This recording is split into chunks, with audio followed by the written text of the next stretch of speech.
Friday. We're gonna have a meeting with Paul's, our regular meeting. And first thing I want to do is call roll. Bill. Here. Glenn. Here. Gene. Here. Alex. Here. Okay, all's here. Consideration of agenda. Do I hear a motion that we accept it like it is? I move that we accept the agenda as presented. Second. Any more discussion? If not, all in favor? Aye. Aye. Aye. Aye. Motion. Thank you.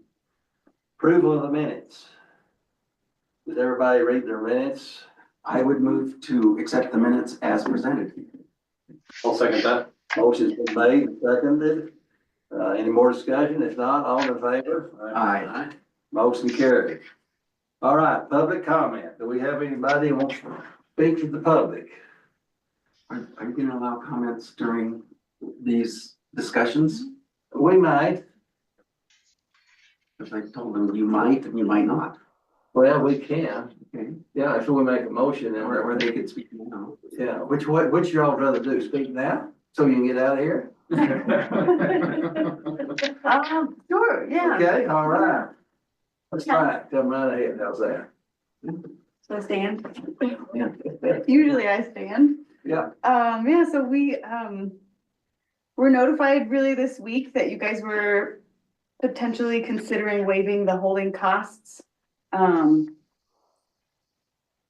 you already do so much for us. The POSD board waives the tap fees and SIF fees for, our new construction projects for workforce members earning 80% of area median income and under.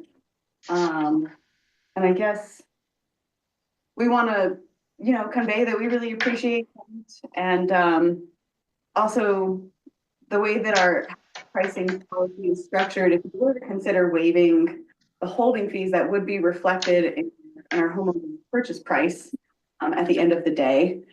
But at the same time, I do feel like it's a little bit of a role of a nonprofit in Archuleta County to sort of help our community out with these expenses, so we have to apply for grant funds to help with holding costs cases. And I know the CDC recently applied for some Prop 123 funding and was tentatively awarded some land banking funds, but we would have to do a lot. I think it's Bonita Drive we'd have to improve to get these funds. But we asked to have holding costs included in those. I actually went to, I don't know if I'm gonna, maybe talking in circles a little bit. I wasn't totally prepared. I went to a housing Q&A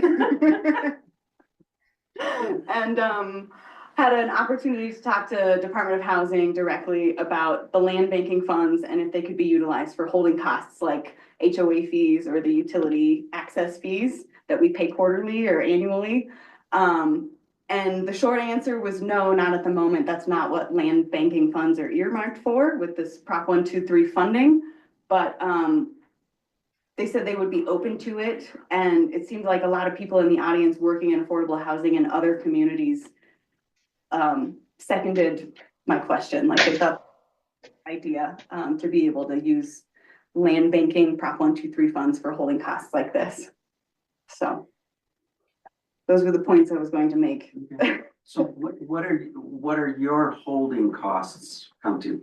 So for 2025, we're budgeted to spend $5,400 on POSD access fees. The availability fees? Yeah, availability fees, yeah. I'm at a loss. Now, why are you paying these fees? Their availability fees. For Any where property, we're at? any property We, that's not developed, that's within a 100, 200 feet of water and sewer lines get charged a quarterly availability fee. And we charge that? oh, okay. Yes. Yes. Yeah, so we own 22 lots in PLPOA. So it starts to add up when you own more lots. So 330, oh, that's PLPOA, 321 a year. Is that accurate? Per property. Yeah, per property. yeah, And that money can only be, there's statutory requirements for that money can only be used to pay down debt. Right. Somewhat more complicated, but that's the. So how many dollars were you looking at? Well, I think she just said it's $5,000. $5,000 For Habitat. a year Yeah. for them. and for the record, my name's Leah Ballard. I'm the executive director at Habitat for Humanity of Archuleta County. And do you think the county could pay for this? The county could pay for it? Yeah, We don't ask the county to help with these fees. So CDC applied for a land banking grant to the state. So it's Proposition 123 funds. So, it was voted in maybe a year or so ago and it won't be, taken away until it's voted out. So, you know, in the current climate, a lot of people are asking me about our federal funds and it's like, well, the Prop 123 stuff in Colorado, we can count on at the moment. Yeah. Yeah. So we don't ask, and that's kind of what I'm getting at too, is we're aware when Habitat takes on these vacant parcel donations, we're aware of the holding costs annually.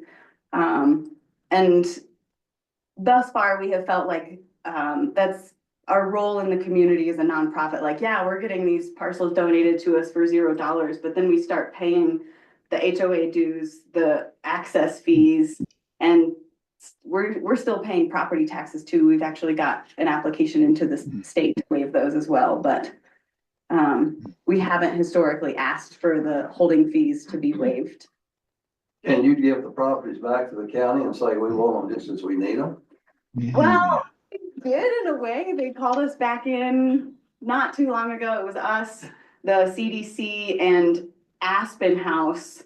And they, I think, had 9 more parcels that they would like to donate. And then they would start conceivably collecting property taxes. The HOA would start getting their fees, and Pos D. But we said no at that time. And my board's vote at that point was, can't remember off the top of my head, but I think we want to be prepared to have 3 to 5 build years of vacant land. So we don't have to take on more parcels for another 3 to 5 years. So, Because, you know, you can't look a gift horse in the mouth, but then if it's exactly. costing you, you don't want it. Yeah. Yeah, it's a little tricky. It was tricky to say no, and I did feel bad, you know, because it's hard not to like see an opportunity and take it, but then I'm also aware of the holding costs that we have, so. Okay, board members, what's y'all's, Well, we're gonna discuss it. It's on the Yeah. agenda. okay, Public Okay. comment, right? okay, that's just public comment. Yes, sir. Thank you, And guys. so, will we need them here further? I think she's kind of clear, giving us the information that we Yeah, need. I okay. talked in circles a little, but it didn't make sense. So y'all don't have to hang around if you don't Did you want have any to. more questions? Not at this point, no. Okay, So Bill can handle it. okay. Yeah. Okay, Thanks. yeah, thanks for having us. Thank you. Okay. Thanks. We're gonna sit for a minute. Okay. Yeah. All right. Public It's gonna be a comment. short minute because. Anybody else? Oh, okay. Yes, Paul? Well, I just have one comment. Right. If PAWS were to make a donation to Habitat for $5,000, it wouldn't set a precedence for any other builders that wanted to come and ask for their availability fees being waived. Makes sense? I mean, we donate $5,000 to Forest Health every year. And I mean, it would be a good thing for the community. That's all I got to say. Donation or not, what's the difference? No, you're not setting a precedence. We're not waiving I fees. understand what you're We're not saying, waiving fees. We're just making a donation to a nonprofit. Right. Which could be considered a precedent.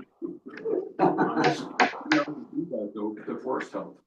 Yeah, we do that for Forest Sale, 7,500 each year. Okay, all right, thank you. Let's move forward. Okay, we're going to end, I want to move an executive session pursuant to CRS 24-6-402 4B for the purpose of receiving legal advice on specific legal questions from the district's legal counsel and CRS 6-402 4E I to determine positions relative to matters that may be subject to negotiation, developing strategies for negotiating and instructing negotiations, both respect to 24/300/69, the San Juan Water Conservation I'm in a meeting. and the Dry Gulch Project. Give me 1 second. 1 second. I'll second. Motion's been made and seconded to go into an executive session. Any more discussion? All in favor? Aye. Aye. Hi. Motion carries unanimous. Y'all excuse us for a little while. You can come back, please. You'll let us. All right, I call this meeting back to order. Next on the agenda is item number 7, consideration of Zoom protocol. Wait till we get Justin back. Justin, yeah. Justin, you want me to take over on this, or you want Where we at? Protocol, protocol? Zoom protocol? Well, I think Jim, you said you had some ideas. Yeah, I have something to do. So- I'll say mine first. Okay, so clearly at the last meeting, there was some frustration with, speaking in Zoom and the people on Zoom being able to hear what was going on. I think Glenn's gone now. He should probably be here. He should be here for this. Do you wanna move on to the next thing? He's Oh, there he is. Okay, I want to apologize first for the outburst that we had at our last meeting. And I will try to make sure that we use more of Robert Rules and Orders. And I want to mention this is real important. Each person who wants to speak's got to be recognized by the chair. That's just the number one thing that's got to happen. And now, this Rules of Order says that when we're debating issue, like a motion, everybody's got 10 minutes. 10 minutes is a long time, but you rotate around. So it also says that if somebody like us, if we want to shorten that 3 minutes, 5 minutes, we can do it. We just got to have a motion to do it. So y'all think, how much time would you like to have? The person who makes the motion is the first to speak, then we rotate around, and you come back, you do that twice. So do you think you can say everything you need to say twice in 6 minutes? Or do you think 5 minutes, or do you want to leave it at 10? That's strictly up to y'all.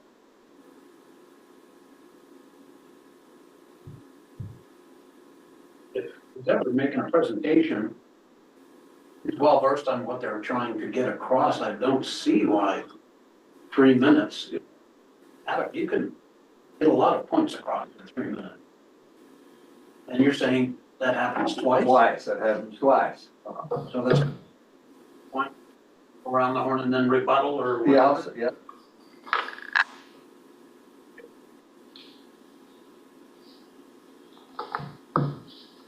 I go for 5. I don't think we'll ever use it. So you don't have to use it if you don't. want to. I get 3 minutes typically at meetings, and it's not quite long enough. And you're not repeating yourself. I'm never repeating myself. Okay, do I hear a motion? Tell a motion then, come on. Give me a motion. I make a motion that we. Follow Robert Chair? Yes, Mr. Chair. Well, I haven't read the book, so I'm not, I would make a motion that we restrict the comment period by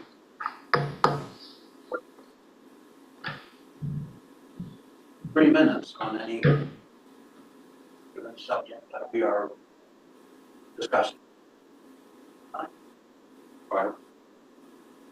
Do I hear a second? Okay, do I hear another motion? I have a motion that we do it for 5 minutes. Okay, motion. I think that it's not With- always with gonna be 2 used, but rounds. I don't think that that's over the top to ask for. As far as time, and there's some specific issues where that may be necessary. I think it could lead to some overruns of talking and repeating ourselves, but I think as board members, we should have the right to do that to a certain degree. Okay. motion I'll second that. Then I'll second that. Any more discussion? If not, all in favor? Aye. Aye, okay.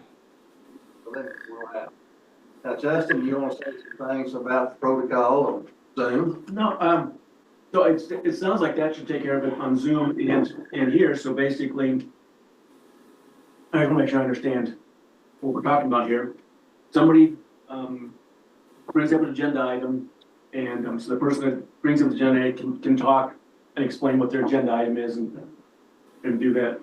And when that person concludes the discussion on the agenda item, and is that person held to the 5 minutes too, or does the person with the agenda item have unlimited time? Well, we need to have it the same way, it's consistent. Okay, so the person that brings up agenda item also has 5 minutes, okay. Right. So that person's done, then you say, okay, Bill, what's your comments? Right, And Bill goes for up to 5 minutes, and then you pick the next guy, the next guy, the next Right. guy. And whether they're here or On on the Zoom. Zoom, they talk their 5 minutes right, and they're done. we're done. We gotta have a timer, but one thing gotta point out, is just basic Robert Rules of Order, you've got to be recognized by the chair to speak. I think that'll solve a lot of our problems. Yeah, so we don't overtalk. Okay, all right, let's move forward then. Number 8, consideration of petition for water inclusion, United States Forest Service. Justin. So it was discovered that the buildings over off Pedro Road are on water, they've been on water for, I don't know, 20 or 30 years. And we just discovered that they're not in the district. Moved them into the district. So that takes board approval, one, the district. The second thing we should discuss is, do we include in the district and not charge them for inclusions, or do we charge them for the inclusions? We have had this in the past where we found a customer that's been on water for quite some time, and we did allow them to come in the district. We included them in without charging the fees. That doesn't set a precedence, doesn't mean that's the way you have to do it. I just wanted to bring that up. But I think we probably need to get them in the district, whether we charge or not. So, I mean, it may be a more. This was our errors. Like Mr. Chair. Mr. Chairman, Yes. so, your rules, Dad, give me a minute. So, I mean, is there any downside or any other liability or anything that's going to change by allowing them? No, I think we have to allow them. I'm not sure if legally we can give water to people outside the district. You know, I'm not sure of that. Maybe Renee knows, but they should be in the district. They're a federal agency, so I don't think they pay mill levies, so I don't think it's gonna really even benefit. I don't know, but they should be in the district. So I think one of the reasons for not charging the inclusion fee is that they've been part of our family already. They've been paying their fees for their water, and the inclusion is more like, oh, you're new, you need to kick in. Right. That in this case, I feel comfortable not charging the inclusion fee. So whoever makes the motion, I would support that kind of approach. Yes. Mr. Chairman, I somewhat agree with what's been said. Maybe not an inclusion fee, but an impact. We've got rules. They've got rules. The water rights on the forest. I can remember more than once, because it's on the forest, they analyze it, and in some cases it gets reduced. Our diversion right gets reduced for, you know, whatever reason, because that's their rules and we have to follow that and we understand that. But I think we need to, other than inclusion, because like you say, they've been paying some fees all this time, but I guess I would question maybe CIF. There is an impact that hasn't been paid for. I'm throwing that up. Mr. Chairman?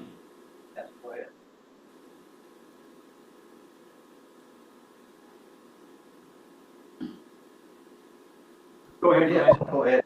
Oh, okay. Well, one is, do we know that they didn't pay a CIF back then of some sort? And I guess, and the second is, even if they were to pay an inclusion back in 1991 and 1998, that might have been a very modest sum anyway.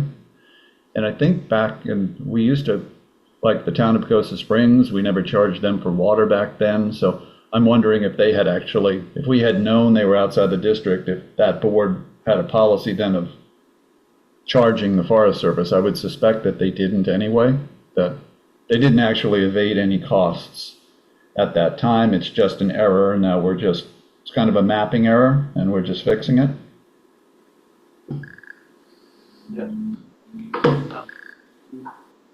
I don't know if there's any way to research it or not, but I suspect why this happened is we were bringing a water line down through the rendezvous and had to somehow get it down Piega Road towards Mission Drive-ish.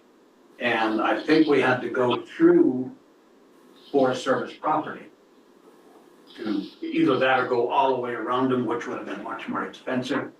I wonder if we paid them for that easement, or if they played very nice and said, yeah, give us water and just do it, that's maybe kind of how the way things were done. So I have no problem with, forgiving any fee if they, you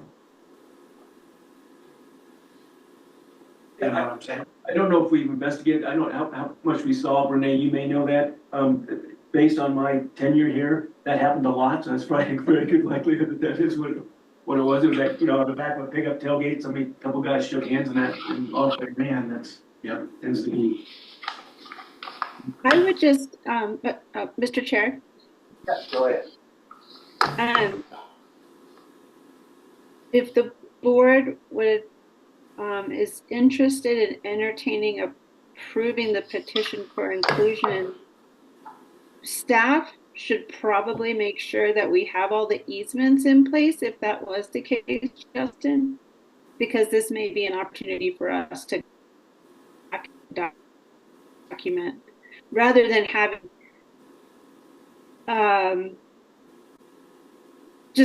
rather than thinking we have an easement in place and we don't, and then hoping that we can go and file for a prescriptive. And anyway, as organizations change hands and people forget stuff, I think maybe this could be an opportunity if we need to go out there and make sure if there's an easement that we have it documented.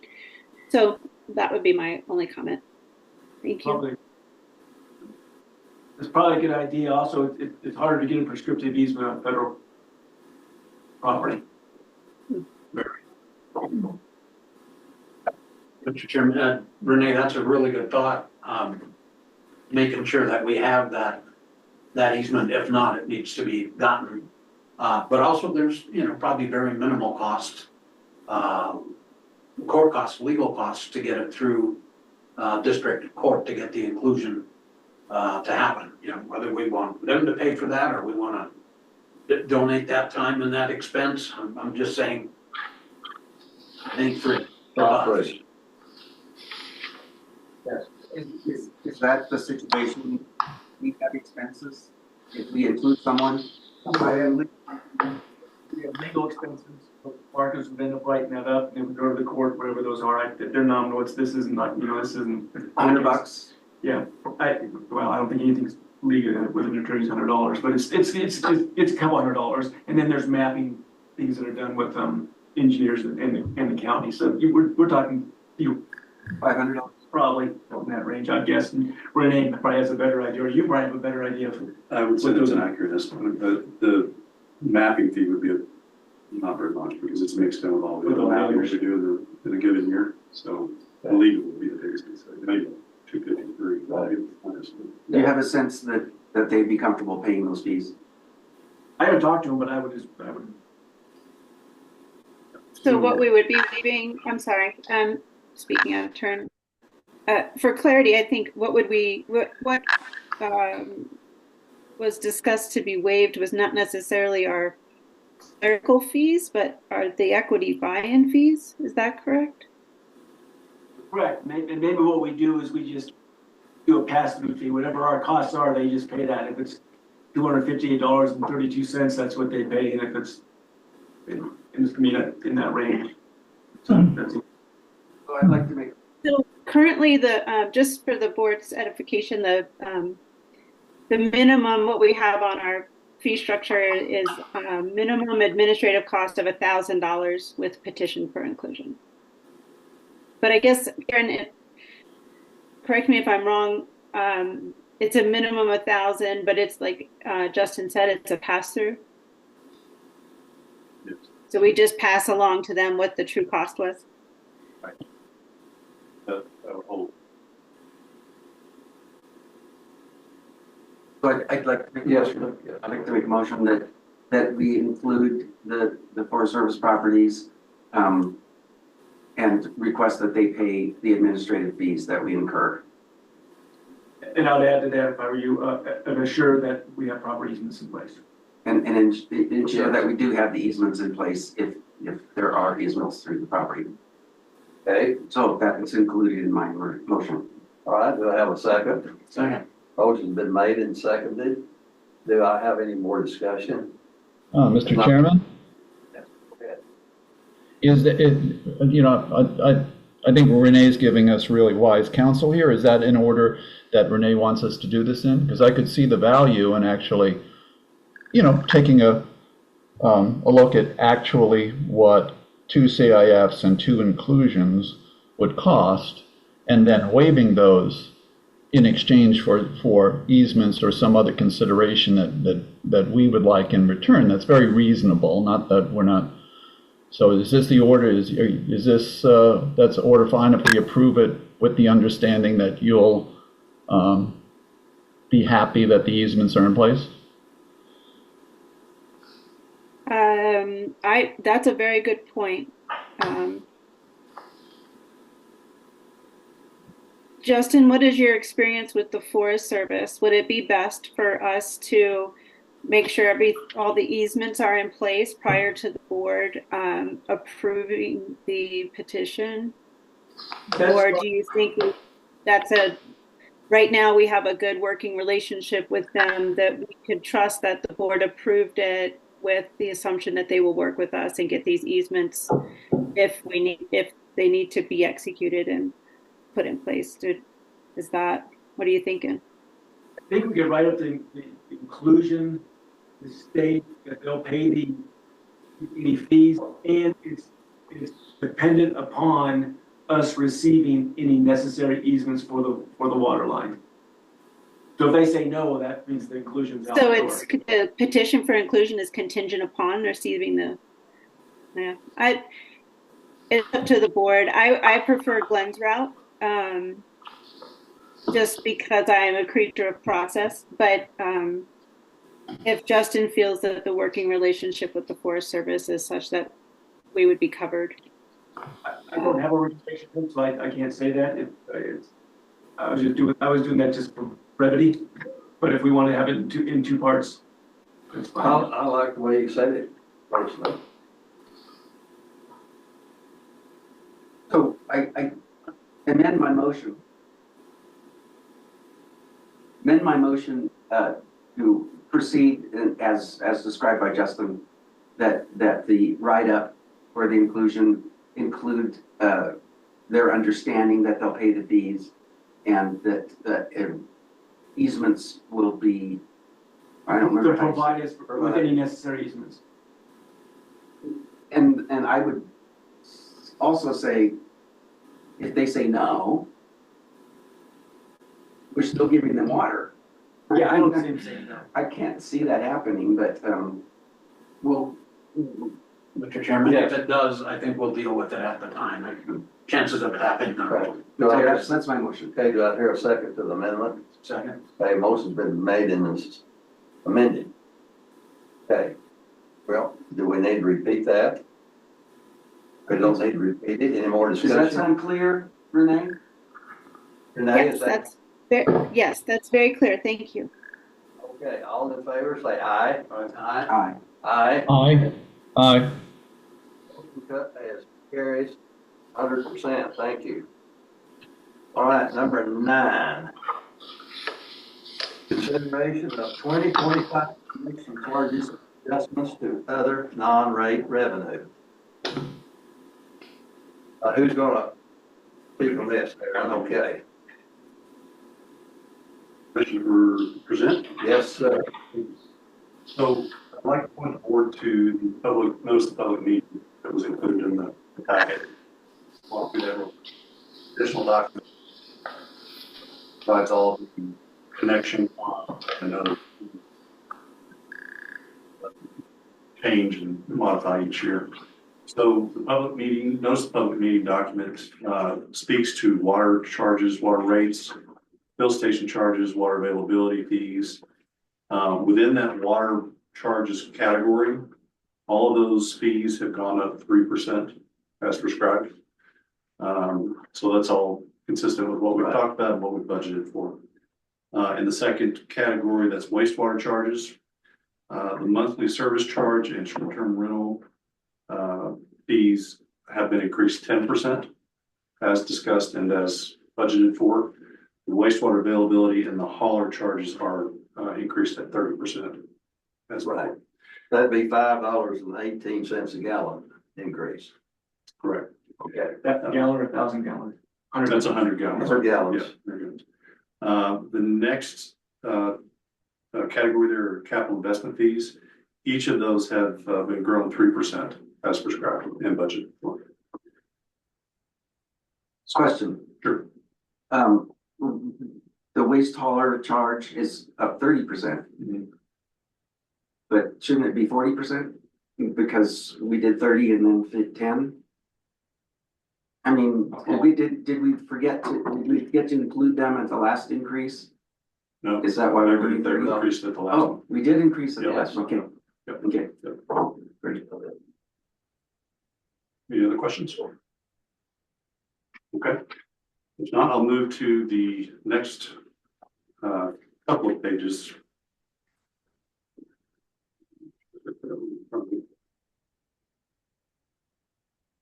You on appendix A?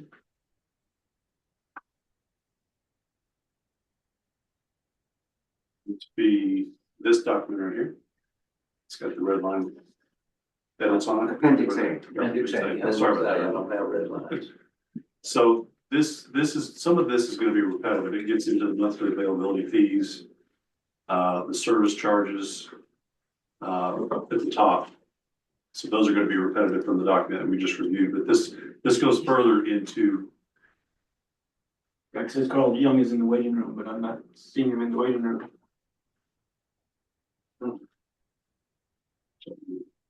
hold up or continue. Well, it might, I don't, I don't think that we're doing anything wrong.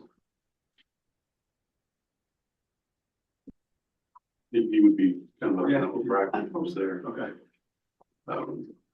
So, moving to the water and wastewater connection fee section, which is about halfway down. Our standard 3/4 meter connection is gonna go up about $50. And just to generally overview all of these fees, we go back every year and we reach out to our vendors, figure out where the prices are going, they'll give us estimates. And then we put that together with our labor costs, whether they've gone up and down, and then we adjust these fees. So that we're essentially paying for all of our costs that are involved. So we've done that again this year. There actually were a few that went down just slightly as a result of that, but just kind of generally give you the overview of it. So walking through each of these, we've adjusted a few based on those factors. There was one that I wanted to point out to you that became a little bit of an issue last year. We, in that section, the water and wastewater connection fees section, there's item D. There is a no-show fee that is going from $100 to $250. We had at least a half a dozen no-shows last year, and actually a few of them were repeat no-shows. And so we would go out to the connection site, nobody was there, and it would occupy roughly an hour of our service team's time. So we're trying to bring that up to where you gotta show up, or it's gonna cost you steam a little bit. Yeah. So that was adjusted a fairly sizable amount. The rest of them were fairly nominal. So, Can we just not hook them up if they don't show? We can't, oh, period, Just, sorry, you're not getting hooked up. That would make them think twice. Oops, and get recognized. Sorry about that. So without going line by line, does anybody have any questions about anything they see on that document? No. Okay. Looks good to me. Move to approve or? Do we need to open up a public hearing on this? Dave? No, it was noticed 30 days, back in, December for today. And the noticing requirement has been satisfied by the, notice that we provided in the newspaper. The public hearings are for the budget. That's public hearing requirement. This is only a public meeting. And the notice satisfies all those requirements. Okay, you've been satisfied. All right, any more questions before we receive a motion? I need a motion accept this as presented. Gene, next is gonna move the motion. I can try.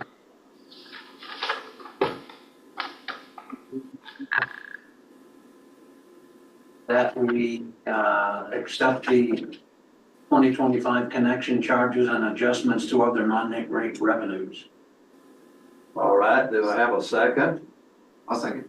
All right, Bill seconded, motion's been made and seconded. If you want to make any, you've got the first chance to talk about it if you make a motion. Does anybody else want to talk about it? Not, all in favor? Aye. Aye. Aye. Okay, motion carries, thank you.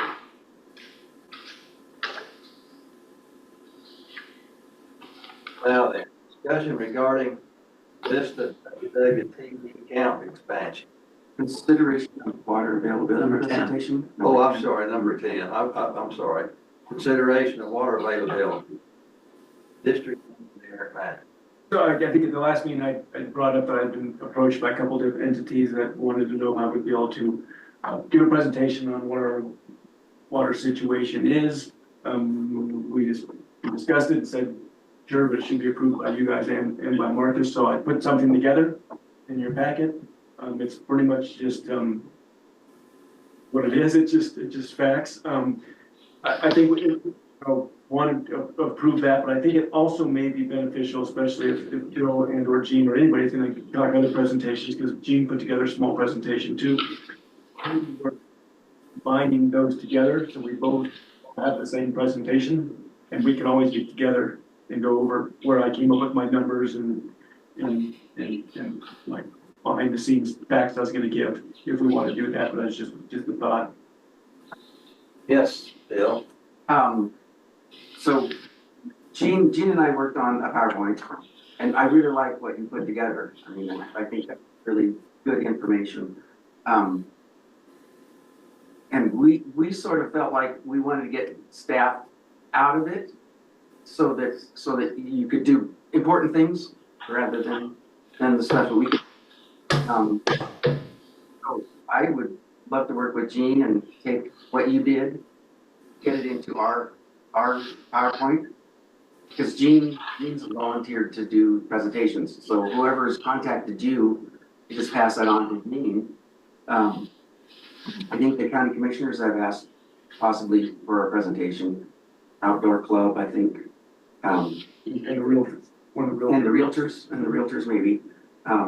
So if Gene's comfortable with the presentation, then I would really having to go and do it. That's fine. I don't mind doing it, but I also don't mind Go ahead. handing it on. Mr. Chair, I'd love to have Justin, sitting next to me, or me sitting next to him, doesn't matter. The presentation got this moment around two separate subjects, but I guess I don't see any reason why we couldn't merge them together. In fact, I think so, Oh, y'all agree? All right, anything So- else? So Justin, want to get together and see what we add to the PowerPoint? Want to do that? Yeah, we can talk about this when we get together. If it's All three of us? all on PowerPoint or whatever, yep. Yep.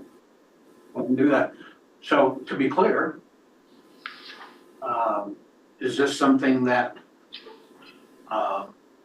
council needs to see? It sounded like he said, hey, well, you know, You guys' call, I think it's a good idea to run it by him, I think everything I have in there is just fact, it is nerdy engineering numbers, there's not a whole lot, but you know, he responded to you guys pretty quickly last time, so I assume we sent it out and responded to this pretty quickly too, so. And then, and at least then they know what we're out there saying, so. Yeah. Yes. okay, Aaron, since we've, so we're gonna get together and kind of merge the two things. Right. Does the board want to see any more of it? Or when it's done, we just get it out there? Do you want to see it again, or do you want Well, to? speaking for myself, I trust you guys. That's why you got the job. I don't need somebody else. Alex, what do you think? I think the last revision we did, I think looks excellent. I think we're on the right path, and I don't necessarily want to get into the little minute details and changing sentence structures and rearranging paragraphs anymore. I think that it's fine, and it's good enough that you guys could go from there. I think that the board members have put in their input, and you guys have come up with a really great product. Okay, Glenn, do you have any comment?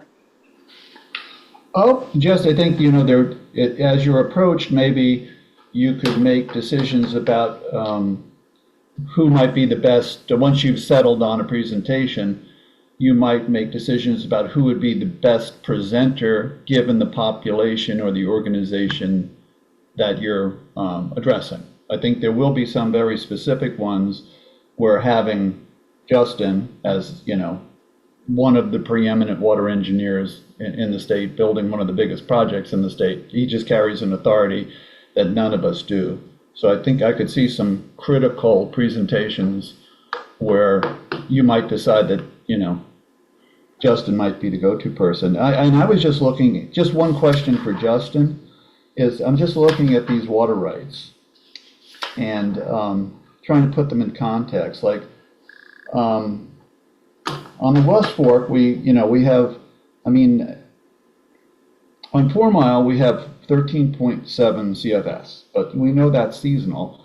And the question, just to put it in context for our ratepayers, if I gave you the choice between having 4,000 acre-feet of water 7 miles away at Dry Gulch, or having 1 additional CFS of solid, consistent summer water from 4 Mile, which would benefit our district more? Like a big reservoir costing hundreds of millions of dollars, or 1 CFS off of 4 Mile? For me, clearly it would be, if we could keep water flowing year round into Hatcher Reservoir, that's water we could use right now, today. So yeah, definitely that would be that'd be a much easier use for us and a much more less expensive use for us. So yes, Okay. And if you get it pretty compact, then I'm really going to take you up on it. Okay. Yeah, so anything you can do to move that 13.7 to 14 or 15.7, you have my wholehearted support. Okay, anybody else want to comment? Do you need a motion, Justin, or you feel comfortable with leaving it with this? I think we have direction. Y'all got direction, that's all you need. Okay. Great, thank you. All right, let's move on. Now we're going to drop down.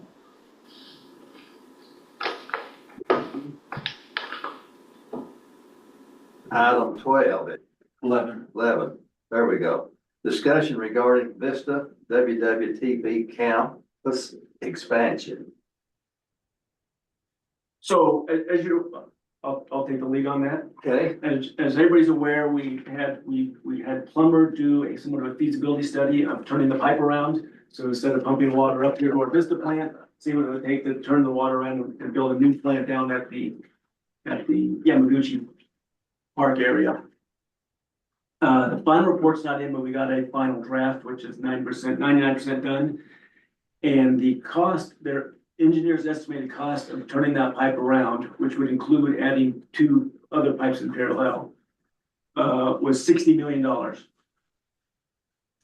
That's not also including the cost of a new wastewater treatment plant.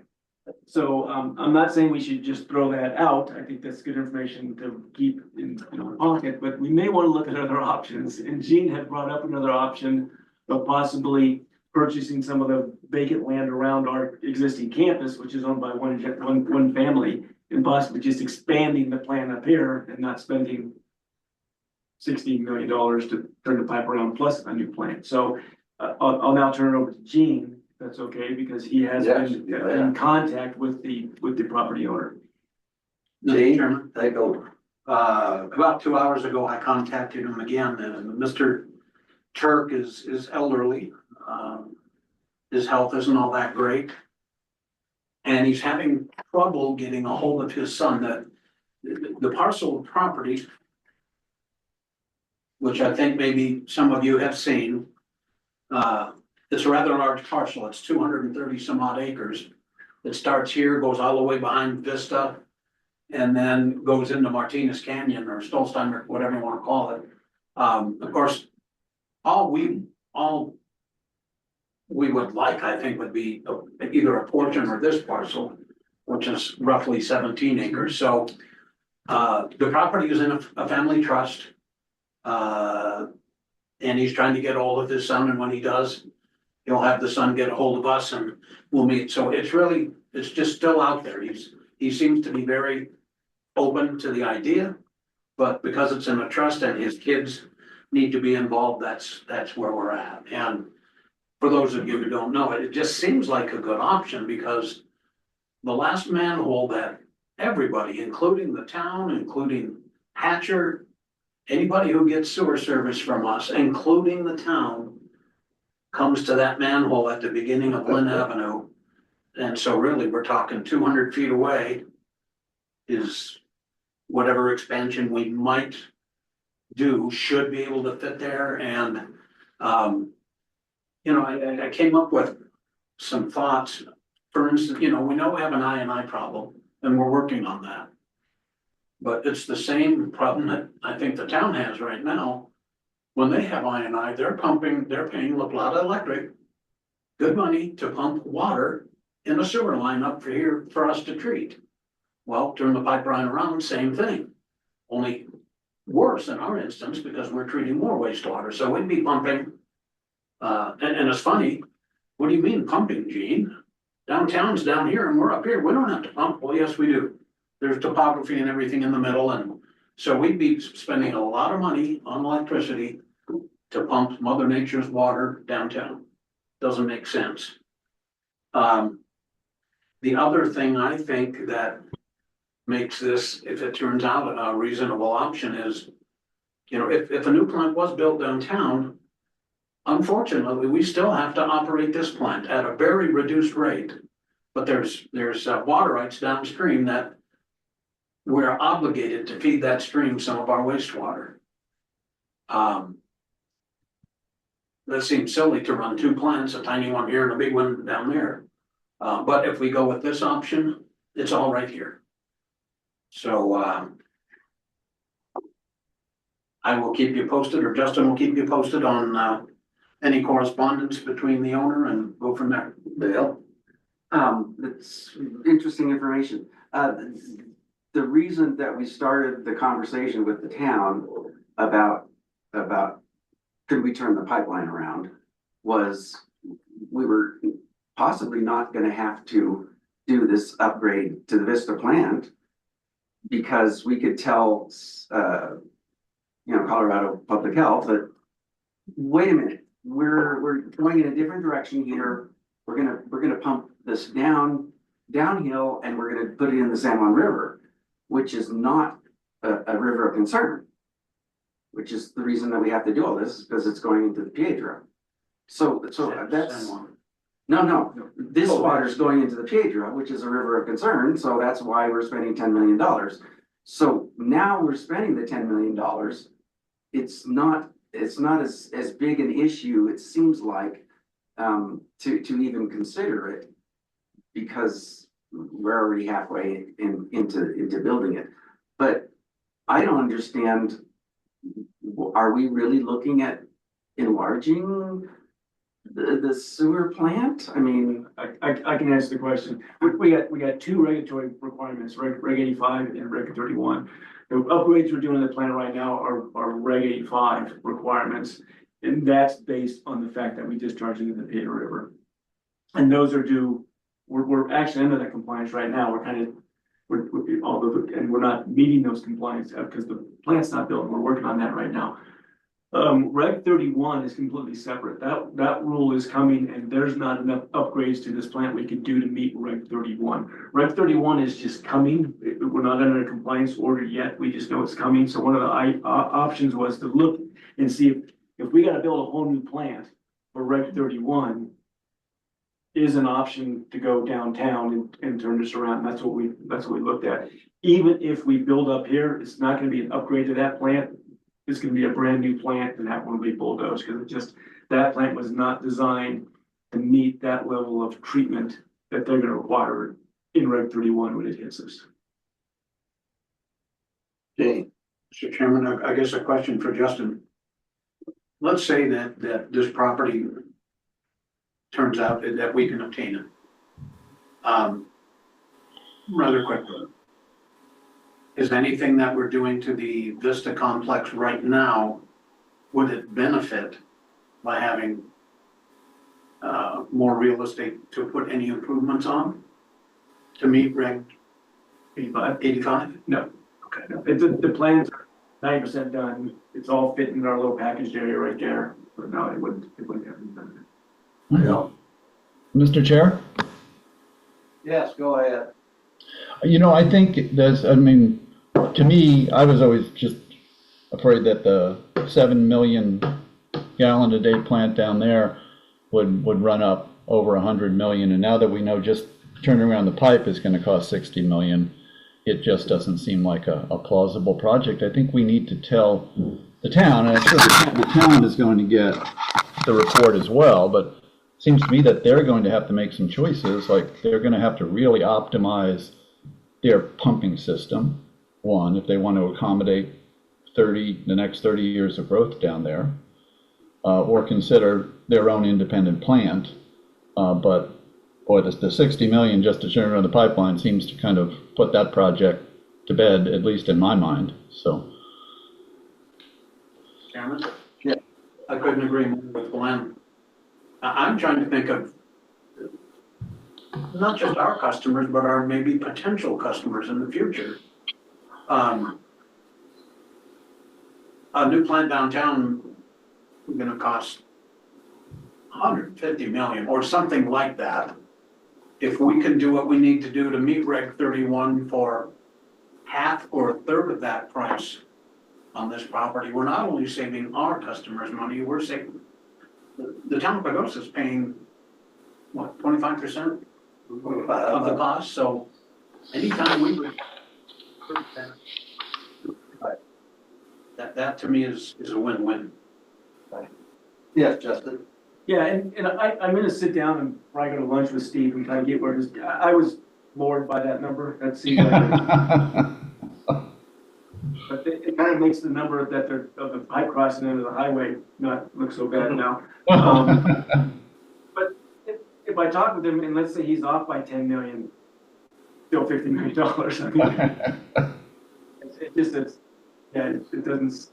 I think the study. I'm glad we did the study. I think it's good that we know, but that may render that idea unfeasible.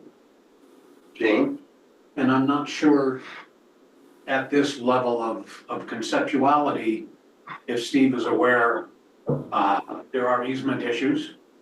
I can just about guarantee you easements will need to be purchased in 2 spots. And I'm just gonna throw a number out there. 25% needs to be blasted. And, I mean, if we're taking the same route as the old one, what they did, I believe, was blasted a 10-foot wide trench. Over here went water and over here went sewer. You cannot put anything else in between. You gotta blast another trench, a few feet water.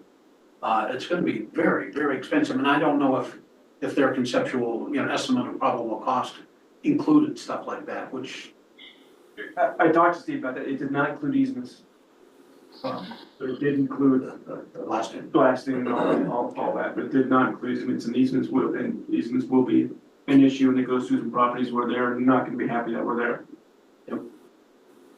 And Glenn is right, the town's gonna have to make a decision, and they can either continue pumping up to us, which wouldn't matter where, if we built a new plant, it wouldn't have any effect on them at all, or if they wanna build their own plant at Yamaguchi, that'd be their call.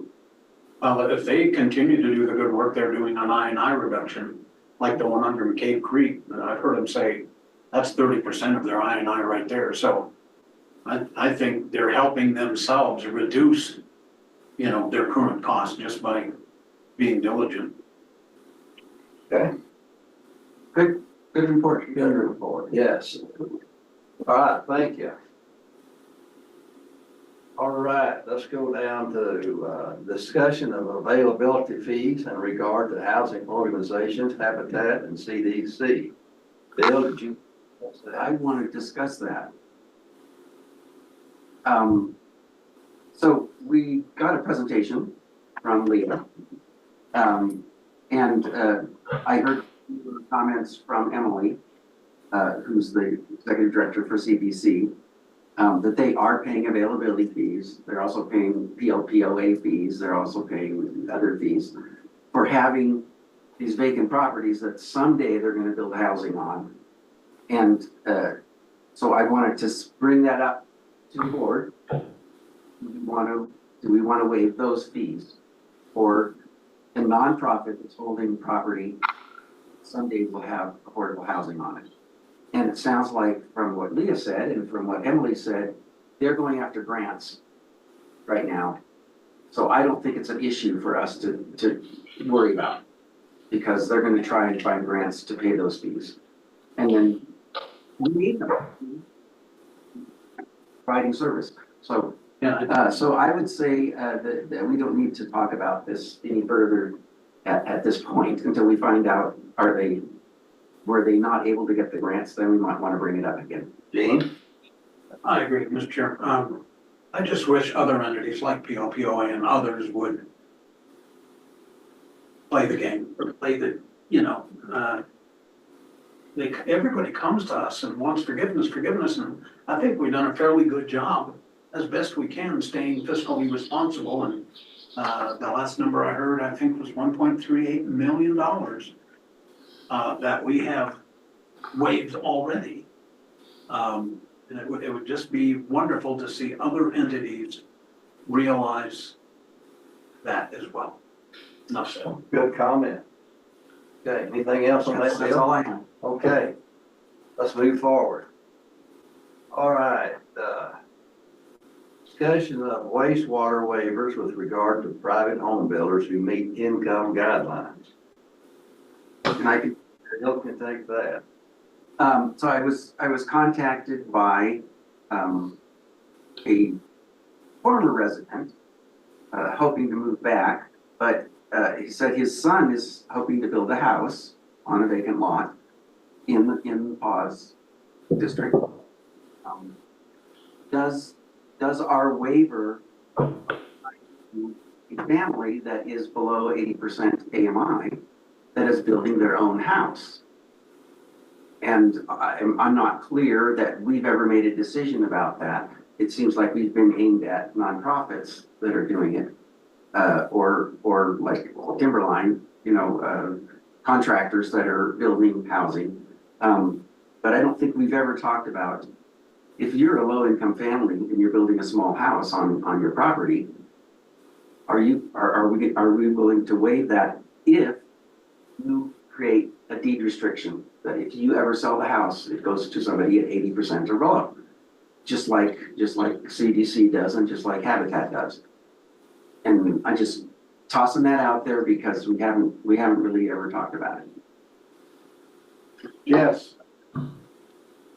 You know, my position on affordable housing in general, but if we're going to allow contractors that are making a profit to apply for that, I can't see why we wouldn't allow somebody building their own home, you know, to raise their children in or whatever they're doing, not making a profit on it, you know, at least in the, you know, in the immediate future, why they wouldn't be allowed the same benefits. I mean, if we're gonna allow it for contractors, I don't see how we can't allow it for private citizens. That seems not very fair to our ratepayers. yes, especially if you have the same restrictions that we have. Which would be restrictions. Do we have somebody that can do that for us? That's, That's, Mr. Chairman? Yes. Well, you know, we actually have discussed this quite a bit, and actually it was the policy for a few years to be open to this, but nobody actually came forward and presented it. And the issue, even though I agree, it's very appealing, but the problem is putting on that deed restriction, and I don't know, are we at 15 years now? And if we move that to 30 to, which I'm going to suggest next year, are we going to get very many private home buyers who are going to restrict themselves to selling it to, you know, to someone in that 80% and below range for 30 years? And the other issue, again, will become compliance and record keeping. And our idea with this is that we want this to be, not to put a burden on our staff, to keep this record keeping going for 30 years and to make sure that they're in compliance. And so that's why we've generally restricted it, not even to contractors, really. I mean, like the CDC and they have very large contractors who have federally mandated compliance schedules and staff. So again, I think it's a romantic idea. I could see in individual cases where it'd be great. I could also see where trying to enforce it against an individual family, transferring it within the family, could become a legal nightmare if we're responsible for all those compliance issues. So maybe if they could get sponsorship with Habitat, I would say, like, this person, if they're under 80 and they want to build a home, maybe the best thing is to get them to get sponsorship with Leah, who's always looking for qualified buyers. And so they get their home and we don't have to worry about the compliance. That would be my suggestion. Yeah, how about suggestion? I mean, could we, instead of putting a restriction on, you know, selling it based on an AMI, could we say, okay, well, if you sell the house, and I understand that this doesn't alleviate the staff issue, something I need to think about, but could we say that if you sell it, when you sell it, you have to pay the district whatever our CIFB was at the time of you building it? If you decide to sell it in the future to somebody that doesn't meet that threshold, just a consideration. Does that make sense? it's, yes, Gene. I'm a little bit worried about setting a precedent, not too bad, and I think this board all pretty much has the same support and passion for affordable housing in this community. But we do have to take into consideration staff time and keeping all those records, and I love Glenn's idea. The good thing about the CDC and Habitat is, you know, Habitat, not only you build the house, but other people who have built houses and want to build houses help you build it. And it just kind of creates community. And then they'll do a lot of the paperwork for you. And a lot of these folks, you know, working 2 jobs and raising kids and all that stuff, they quite often may not have the time to do all this. Or some of it gets a little hectic, for lack of a better word, to do. So I love Director suggestion to funnel them towards the people who are there to help them. That's what they need. Yes, I agree to that, because there's no way staff or anybody else can keep up with all this stuff. And way to go. That's the only way I would agree to it, to go that way.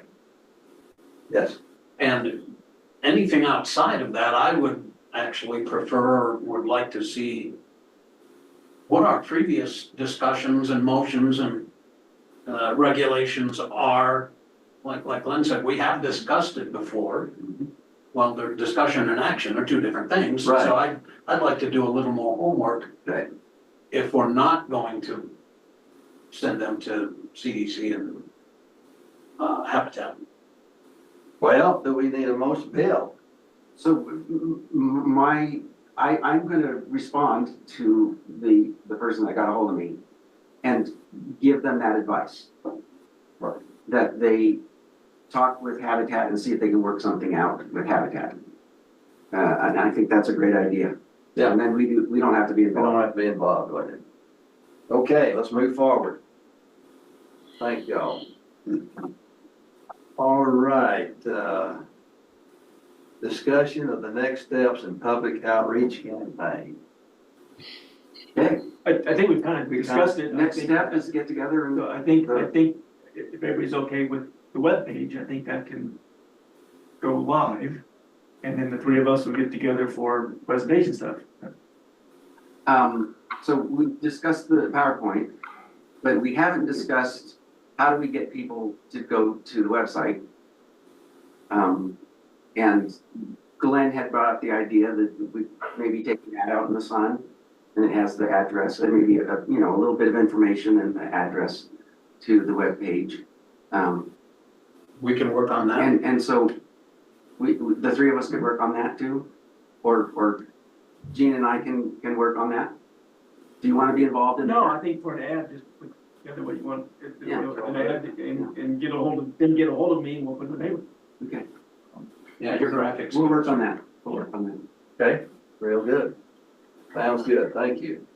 All right, next we have discussion of the Running Iron Ranch Subcommittee. Who's gonna do that? Glenn, Glenn, you're up. Oh, did I? I don't think but I'm happy to take it up because there's not much to say. I mean, given that we're in probably the very beginnings of a pretty long court case, I don't see the prospects for a quick summary judgment. I wouldn't disband the Running Iron Ranch Subcommittee just on the chance that, like, Zipper Valley wants to continue to kind of rework their deal and see if they can come up with something that's, we're there to help them to maybe refine their deal with San Juan or some other person, but I don't think we should be spending any money or soliciting real estate agents right now because we're probably not selling the property for 18 months or 2 years. And, when you want to sell a property at this price point, I think real estate agents actually invest quite a bit of money in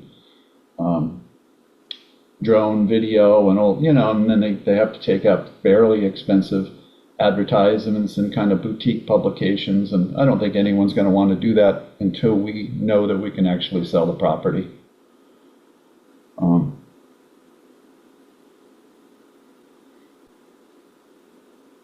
So I don't have much to report other than we could just keep it open as we're open to the community or actually open to San Juan changing their mind and saying, hey, we'd like to work towards, maybe asking our own voters for a very small bump up in a mill levy so we can take on the obligation.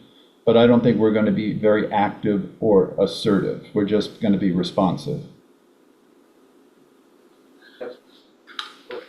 Mr. Chair, we're up at the agreement, and one thing I saw in there, which I think would help everybody, the Conservancy District, it says in there, we'll keep, CWCB and PLAWS updated on progress, whatever that progress may be. Finding partners, investigating different things. And have we ever gotten an update from San Juan on what they've been doing, just so we're well informed?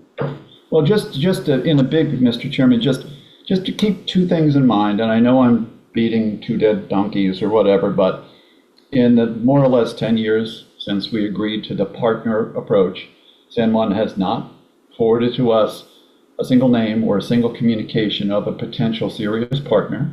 And over those same 10 years, San Juan has not managed to win a single dollar of grants for Dry Gulch. So again, we're open to being told differently, and that would be wonderful if they walked in the room and had a significant federal or state partner, or if they had won some big grants, but to date, it's 0 and 0. Yeah, Bill? I agree that we should keep the Running Iron Ranch subcommittee, to be able to contact, to be able to work with, possible buyers. But I agree with Glenn, we should not advertise or hire a realtor at this point. So I don't know that we want to make a motion about that, but I mean, that's my feeling, is that we don't want to hire a realtor at this point. And Glenn and I can continue to work with the people that approach, and so that we don't have staff getting burdened with those discussions. Jane? So that's how I'm feeling about it. Mr. Chairman, I agree, Bill. If, my understanding is that the first offer we had was an offer, and we said, please go see San Juan. Second offer. Second one? Second. Go see San Juan, because they're a partner. So, if you have any more unsolicited, I think we should keep doing the same thing. It's a three-way agreement, and I think that should work well. But should we ask for monthly, quarterly, annual updates on, hey, where you at, what have you done? You know, just so we know. I don't wanna rely on innuendo or what somebody else might have said, you know, coming directly from the district. Well, if that's what the original agreement was, they've got to do it. That is what it says. That's what they said. Okay, we're gonna expect that that's gonna happen. If that's the original contract, you look at it, we've got Ms. Jones here. Ms. Jones, can you talk to that, please? I'll just, I will say that it's a little odd. We live in a small town and Bill comes to every one of our meetings, so it's kind of odd that you think that you don't know what's going on. But if there's a formality that you want, and the Running Iron Ranch Committee, by the way, existed before there was an offer. It was an attempt to open a dialogue with cars. And so you talk about it as if it just popped up only to talk about offers of property, which for Alex, since he wasn't around then, I just want to clarify that was not the case, right? So there was an effort to build a good communication and help get talk relate to water supply and the value of grant. And so I would look forward to having an environment where we can have some productive conversations, civil conversations. And you know, obviously the litigation makes that difficult. But you know, I think it's a little disingenuous to say you don't know what's going on out there. But that said, we can certainly I will take back to my board, we meet next week, your request for something in writing. Thank you. Jane? Mr. Chairman, I think it would be better if it came from you without Bill's filter. That's, you know, he comes back, or Glenn tells us, you know, here's what happened at the meeting. Not only because it says so in the agreement, but let's just start some open conversation. So my board actually had preferred to have, rather than, you know, some couple of people to get the boards together and have a joint. Yeah, I'm happy to take that back. I had several of my board members say that they preferred to get both boards in a room and have a joint work session and have some conversation. I think if we put an agenda together and had some structured discussion, I think my board would be amenable to that. And I do think that any way that we can get together and try and start to have some honest, civil discussions about where we're coming from with facts, what has transpired. It's a very long history, right? I've been trying to go through files for what happened way before I was involved in this organization. And there's a lot of urban legend, I'll call it, myth. Maybe there's a kernel of truth somewhere, but it's been so blown out of proportion about any number of things that I agree, there's a lot of potential misinformation out there. Right. And so I would be, again, my board meets on Monday. I'm happy to take, Jean, your suggestion that we get together. Dean, go ahead. I think we're talking about two different Different things. I'm talking about a requirement in the agreement that we get updates. It's pretty obvious that there's differences on both sides of the fence that will never, ever, ever come to fruition. That's just the feeling I get. I hope I'm wrong. I'm just saying quarterly, let's say.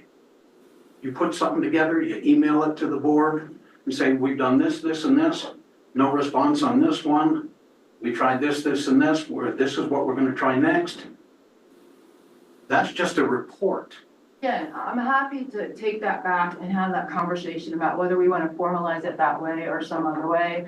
But I want to be clear that what was happening over the last few months, I mean, we invited you all out when we tried to have people out for a tour of the property. You were involved in that. Bill came, Glenn came, when we had some interest from LPA. We let you know that you were there with us. So I think that, again, I wasn't around years ago, but in the last couple of years, we have made those efforts to have people involved so that you know real time what's happening. And if that's not being communicated to you, Jean, because other people are doing that and you're not getting that information, well, okay, that's kind of not on us completely. Well, it is. We would like written reports, just like it said in the I original. hear you. I'm just saying that if Bill and Glenn go to an event and you're saying things come back filtered to you, that's not what I can control, right? I can control Yes, how it is you what hear you can information. You can control. write a You are report. contractually responsible to give us a report. I don't want their filters. I want what you have done without their bias. I hear what you're saying. So don't bring this other superfluous stuff in there. That's all I'm saying. Well, Jean, I was just referring to the comment you made earlier, so I didn't think it was superfluous. But again, if this is there's no point in going down this rabbit hole, which we always seem to go down. So I will take it up with my board on Monday. Thank you for the opportunity. Glenn, I recognize you. Well, I mean, again, I would just like to see some first steps, and I understand, we have given reports, and those reports are just dismissed. And, when the Wilson Water Group report came out, and there are many purposes for the Wilson Water Group report, and I think giving a little leeway or latitude on the water rights aspect is interesting. It's something we should consider. But obviously, the M&I projection for PAWS was outlandishly wrong. So what we did is we asked Justin to take again, I'm going to say, probably the preeminent public engineer in water in Colorado, certainly in the Four Corners, to take his time. He took an awful lot of time. He came up with a very intelligent, very, very conservative in the sense of aiming high, demand projection that could be plugged into the Wilson Water Group report. And it just has sat there for 2 years, and you guys haven't paid it the basic respect to plug that in. And you said you were going to do that, or you're going to seriously consider it. Instead, we have this ridiculous 5%, 5%, 5%, 5% growth forming this baseline for a really unsustainable growth projection. So, I mean, a good first step would just be take the hours and hours of work that, in my mind, the best engineer, water engineer in the area provided to you and incorporate it into the Wilson Water Group study. That would be a first step of basic respect. Okay, thank you, Glenn. Just, you want to say something? Yeah, two things. One, I'm gonna, that staff's gotten direction to, cease moving forward with the broker RFQ. You want a motion? That's mine. I don't, no, this is discussion, that's my understanding of the Yeah. direction that we've been given. That's what I would say. I would like to, actually give the Running Iron Ranch Subcommittee a task, Oh, sure. if I may. Well, So we have a 660 acre ranch out there. There is issues with fencing, weed control, ditch maintenance. There's an existing pond that the small dam blows out most years, it probably won't this year, blows out, that needs repair. There's attractive nuisances. We just discontinued the electricity, which was running about $300 a month. I'd like you to work with San Juan and determine how we want to take care of all these issues. Does it continue to just come to me and I go and fix the fence, or are we gonna start sharing in these tasks and these expenses to maintain a 600+ acre ranch? Okay, I'm happy to, I'll be back in 2 weeks for the next 10 months, so I'm happy to do what I can. You know, I'm also a ranching dummy and, but I'm willing to put in the work and meet with our counterparts, and we enjoy hiking together even when we disagree about certain aspects, and maybe this is a form, where we could agree and take some first steps literally and figuratively. That's a good point, but I guess I was under the impression that Oz has X number of percent ownership, that San Juan has X number of percent ownership, and whatever expenses we incur, fixing fence, whatever it might be, weed control, studies that have to be done or whatever, that we would split those costs up on that percentage. I have no idea, that's why I think we need to figure that out. We have to go to court to decide that, I think. Oh, it's not in the agreement I thought already? it's the agreement. Well, that's something that we might just come to a common sense agreement between the parties. I don't think that that's an impossible one there. You're wrong, but whatever in the agreement, we should follow that, and even if it's not in the agreement, it sure seems like it's common sense. That's right. Yeah, I would say that agreement is, it's rather short. It's not the most articulated agreement between two parties that's ever been agreed to, and I think a lot of the open areas in that agreement just do have to be filled in with some common sense, and maybe just 4 people walking around on the property, noting the problems, and then sitting down and discussing what's the fair-minded way to deal with the problems. And I'm pretty confident we could do that, and that's actually a nice task to actually focus on rather than years of court battles and stuff like that. Yes, Gene. Mr. Chairman, Candace, is that something you could share with your board? I will, yeah, it's on our agenda because, you guys canceled the lease with, Kathy Weber. She would have been doing that work this year. You guys have said it's gonna be 18 months, so, that cost is there now because you guys decided to terminate the lease. So, yeah, we can have a conversation about it. Because there's other costs other than the leases. I'm just saying, but you can bring that to your board and say, Yeah, it's definitely on our board to figure out because I was asked to look at a document that didn't make a lot of sense. So hopefully that was what got communicated. Actually, you guys sent it to your lawyers, but I have that in mind. Okay, thank you. anything else on that subject? Okay. All right, I had not on here, but I had an agenda item I wanted to talk about. I'm just throwing this out. We've always asked our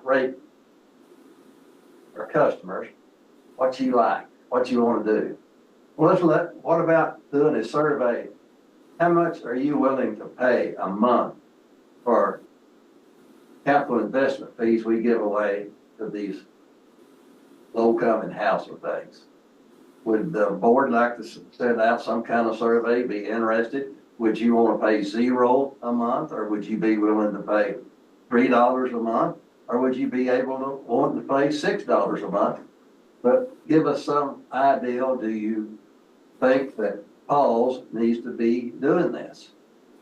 And I'd like to throw that out. I won't be on the board, but this is something for all of y'all to think about in the future.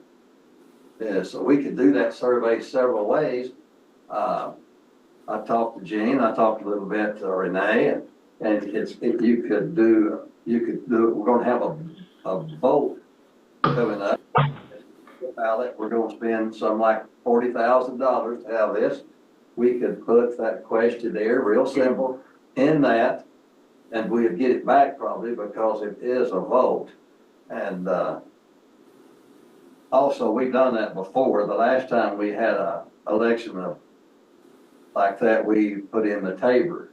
We want to stay under Tabor. So it's nothing new. It's something we could do. Another way, Gene said, well, why could we not do that in the, just a regular mail out with a bill? Might do that. Renee had a good idea. She says, maybe you have an ad in the paper and say, we're taking this survey and we're going to give a prize away. Maybe it's a couple of free water butts for the winner.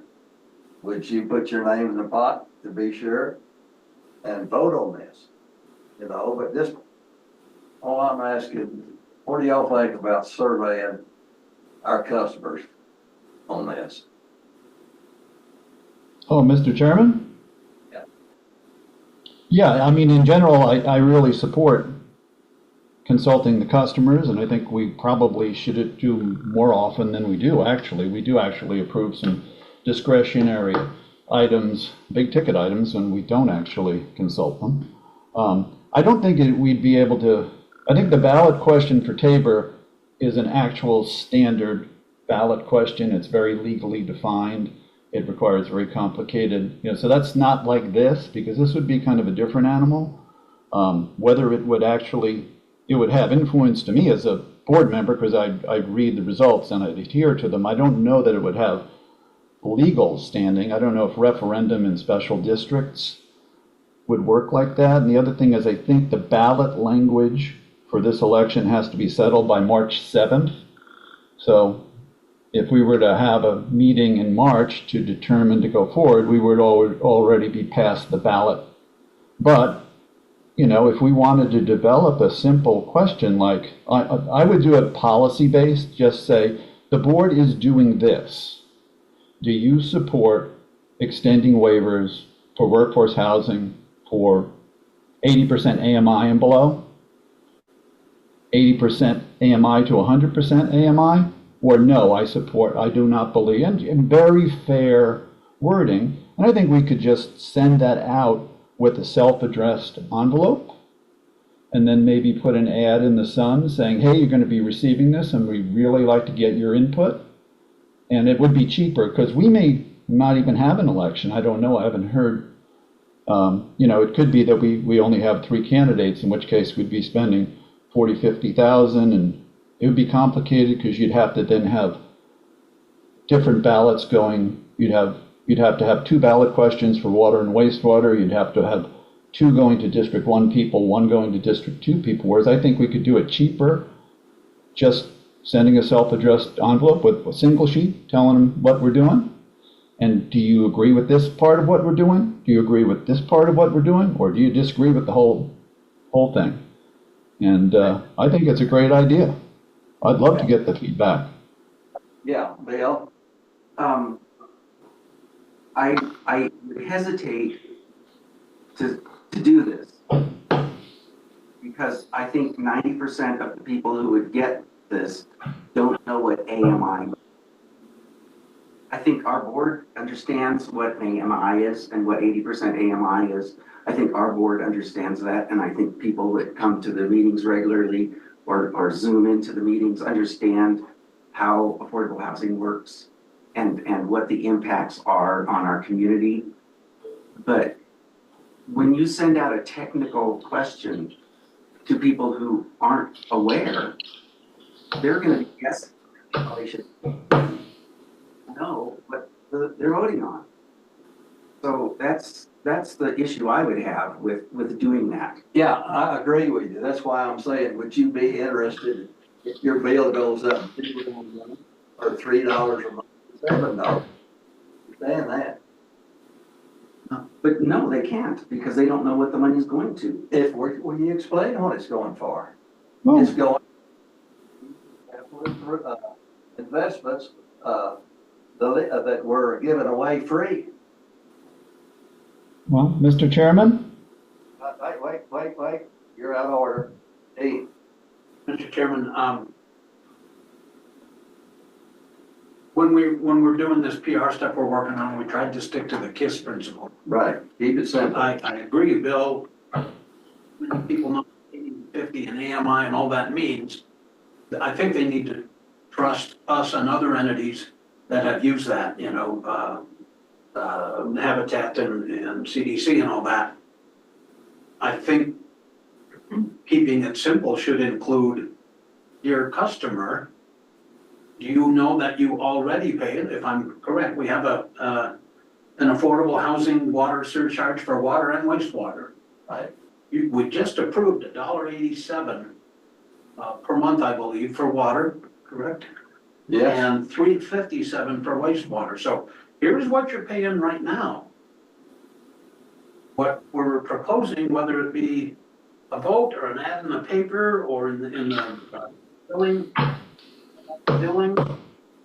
let's keep it as simple and understandable as we can. That would be my point. Whether they know it or not, and I would bet you better than 90% don't know it, don't know it. that they're already paying something. They don't know what that something is, but they deserve the right to know that. And then if we are asking, we should bump it up, keep it the same, you know? Mr. Chairman? Uh-huh. You know, I've heard this from other boards too, when we want to refer things, questions to the public, that they're just not quite smart enough or up to speed enough. I do think the average PAWS customer can understand average median income. And if we were to put average median income, open paren, $48,000 for a family of 4, close paren, they'll know exactly what they're looking at. I find it to be kind of condescending. I think our customers are, and I can speak for myself, most of them are smarter than I am. And I think we can phrase it in a way that's very fair. Here's what we're doing.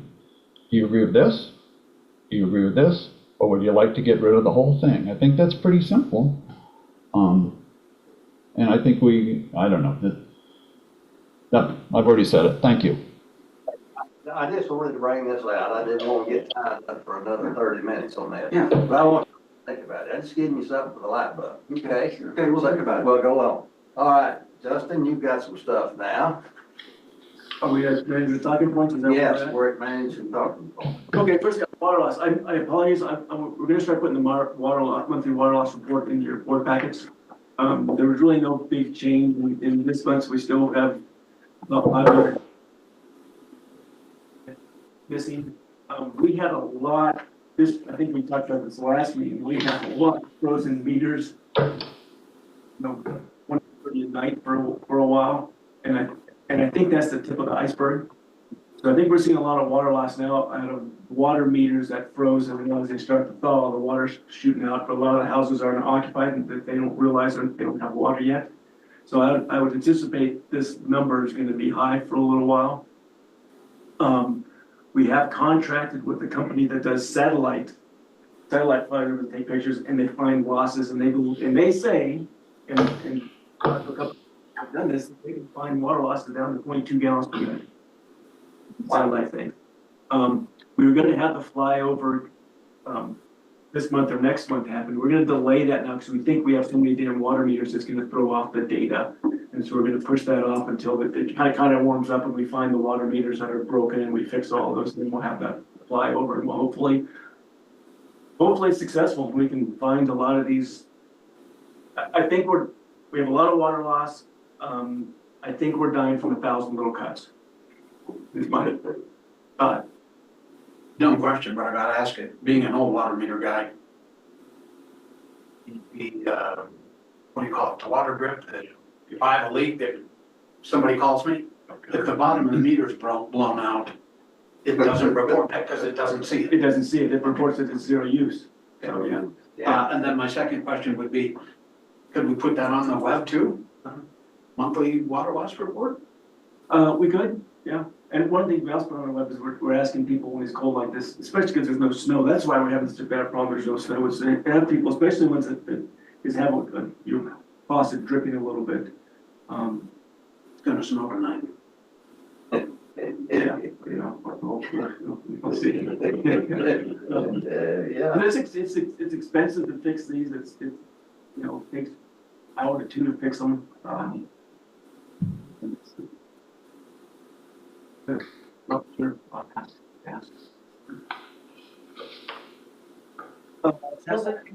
In that regard, can we get that nice Graph. chart, that nice Yeah, graph? that's in the report. That'll be on both things, yeah. So that'll start next month? Yeah, okay, I had to do it this month and I dropped the ball. Okay. Right. Snowball, you guys should come out, you get a chance. It's looking like a water plant. There's a lot of pipes going in, a lot happening. When do the membranes get us? Right now, they're just finishing up the DAF and the membranes we don't have on site yet. I would assume in another few months that should go on. We're actually gonna start, having meetings on startup at the end of this month. The startup team will be coming in and doing trainings and stuff like that. So like I said, before it looked like a concrete shell, it now looks, if you go in there, it looks like a water plant. So if you guys, you wanna come, just let me know and It's impressive. we can start walking through and looking at that, so it's moving along pretty good. My last thing is, you know, based on the last meeting and certainly what was reported in the paper, I think it's clear that staff dropped a couple things that either the board wanted or individual, board members wanted, so I think I'd like to kind of more formalize some of the way we've been handling things. And an example is, on Monday, Aaron and I called a quick meeting with, Alex and Glenn to talk about the surcharge calculation worksheet. And the reason we contacted Alex and Glenn is to get Alex up to speed since he's treasurer, and Glenn had helped prepare that spreadsheet. And when we had looked at it for a year and we couldn't quite remember why we did some of the things we did. And it was a very productive meeting, which I'm not a big meeting guy, so I don't typically think meetings are productive, but this one was, we got through that, and that's what ended up being in the packet. And we found, we talked through it and figured out why we did it the way we did it, and we found a couple math errors, so we got all that fixed, so. But I think it would have been more fair to have brought this up to the board in case other board members wanted to go into that. I know Jim had called and said, what were you guys talking about this meeting? So I think I need to be a little more open to having, when we meet, have everybody involved. A few months ago, a couple of us and Jim and Alex met with Stantec, and Glenn would have liked to have been at that meeting. So I think I'm gonna start opening these, and not just call a couple guys and say, hey, you wanna come in and talk about this? I think we'll formalize that a little bit better, just to make sure everybody's involved. And if more than 2 people are involved, we'll notice it. It's really not that cumbersome to notice things. I kind of been fearful of that, but I don't think that was rational. So I think we will do that. I'd also like, when board members want things done with staff to kind of come through me. I mean, a lot of things might have to go through Glenn or Renee or Andy, but I'd like to kind of be involved with what we're directing them to do. But I'm gonna I'd like to kind of more formalize, just to make sure that things don't fall through the cracks, which I think a couple of things fell through the cracks. So if I have a question for Aaron, can I copy you on it? I'd like you to contact me and say, hey, I'd like to contact Aaron and talk to him about X, Y, Z. Anybody else got questions on that, along that line? Renee, what have you got?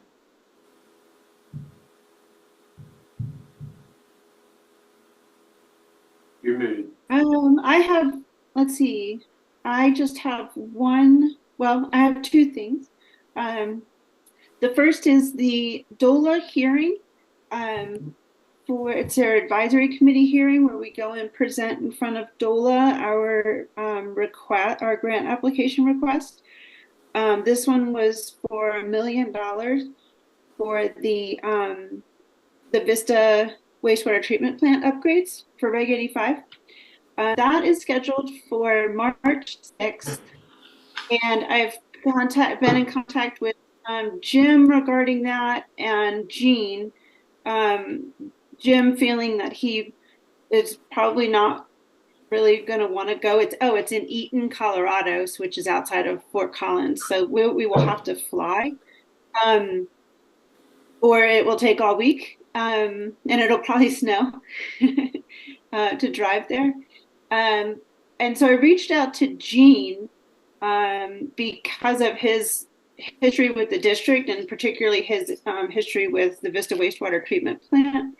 And he said he would be available to go up there with myself, and I'll probably try to take Justin with me this time. Given that it's not just with Snowball, we needed to replace the whole plant, and I can basically talk my way through that. But this one is about reversing the entire wastewater treatment plant process from nitrification to denitrification, and I'll probably fumble that one a little bit. So if there's any engineering questions, I'll definitely need to rely on Justin, and their advisory committee really likes everybody to be there. It's kind of their thing, especially if you are asking for $1 million. So I would like for the board to agree that Gene could represent them at the DOLA hearing, please. Yeah. And Oh, I've yeah, coordinated it with absolutely. Gene and his schedule. It works for him. Yeah, and maybe Gene can even drop in that he used to run the town system, which serves a poor, underserved community. I think lots of angles you guys can play. Great choice. Thank you. Hey, Is everyone else in agreement? Yeah, Yes. everybody's shaking their head. Yeah. Okay, great. Sorry if you were all in agreement and I missed it. So, just so everyone there knows, I've really enjoyed actually fielding the last couple of meetings on Zoom, because I've been able to experience it the way that the rest of the community and everyone else, any board member who is on Zoom as well. And so just to point that I think we made some really good decisions tonight about how to have a better flow of discussion, but also just so everyone knows, we can generally not hear when we're talking, we can't hear you guys. So at the last meeting, when you guys were trying to get our attention and Glenn and I are talking, we can't hear you. So unless you're, throwing things at the screen or something, like, we can't. So just so everyone knows, that's how the Zoom experience works. So just so in the name of trying to just have a better flow of discussion, just so you guys know, we can't hear you. Until there's a lag. And so I think that's what it is. And so once we have about maybe 10 seconds of silence, then we can start to hear you guys talking. And then my second point was just to bring the board up to speed. I took Glenn's advice, very good advice, thank you, to reach out to a third party to conduct the election for us this year. And I reached out. So first I reached out to Marcus to see if he knew a law firm he could recommend us to, because a lot of law firms, unless you're not their client, they're not going to take you on just for an election, because frankly, they don't make a lot of money on it. And they're taking you on to do a really hard job. And so he was willing to recommend us to White Bear. Unfortunately, White Bear didn't have the capacity to take us on. But he did offer me 4 other firms that I've reached out to. I spoke to one, they're all on the Front Range, and I spoke to one at length yesterday. We had a really good conversation. I really like her. She's going to send me a proposal. So if and she's also really flexible. I'm not sure how flexible some of these other ones are in terms of whether they would just straight run the whole thing. And I'm really not involved, and I don't have a preference there. Actually, it's whatever the board wants me to do. But then some of them want to do kind of a hybrid. And so she's open to all of that, which is great. And the three others, I have a call in next week, I believe, with one. And then the two other ones are getting back to me. They weren't sure if they had the capacity to take us on. I'm estimating about 8,000 eligible electors. And that is really what dictates whether they have the capacity for us.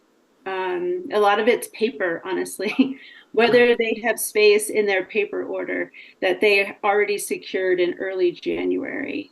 Typically, when we would go operate through Collins, Cockrell, and Cole in the past, we would have to put in our paper order in early January. So most of those engagement contracts happen in December. So stay tuned. I will likely be bringing this back to you. I anticipate maybe having to have, if it's looking like we're going to have an election because of the number of self-nominations I received, running into the deadline of February 28th or the write-in affidavit deadline of March 3rd. I may need to have a quick special meeting if we do need to engage a consulting firm. But I'm just going to try to see how that works and try to balance it out. This one person I spoke with is fine with engaging with the understanding that the election may be canceled and there may not be an engagement ultimately. So does anyone have any questions for me regarding election activity or any of the consultants? Renee, Alex brought his self-nomination form. What would you like me to do with that? Hold on to the original, please. I'll be in next week. So if you could, Aaron, do you mind securing that for us? You're cutting out. I don't get left on would you mind securing, Aaron, would you mind securing this Alex's self-nomination? Sure. Okay. You can scan it and send it to me too. That would be fine. But I'd like to have the original. Electronic versions are fine, but if there's an original, I like to keep it. So then, yeah, I'll be in next week and I can pick that up and put that with the other one that I have. Yes. I do have one thing to say, Renee, is I put on there, obviously, my legal name is not what I go by. I go by my middle name, so I would like that on the official ballot, if at all possible. That's how I'm known. Yes. Great. Perfect. Bill, you had a question? Okay, I've got something I've got to go over with Glenn. Glenn, I'd love to have done this during a private meeting between me and you.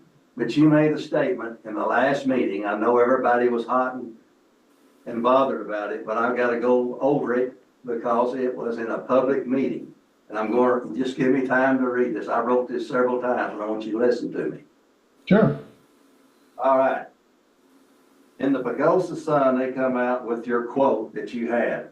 You said, I'm not going to impose massive 30% rate hikes on customers based on an absolutely deeply unprofessional, flawed rate study.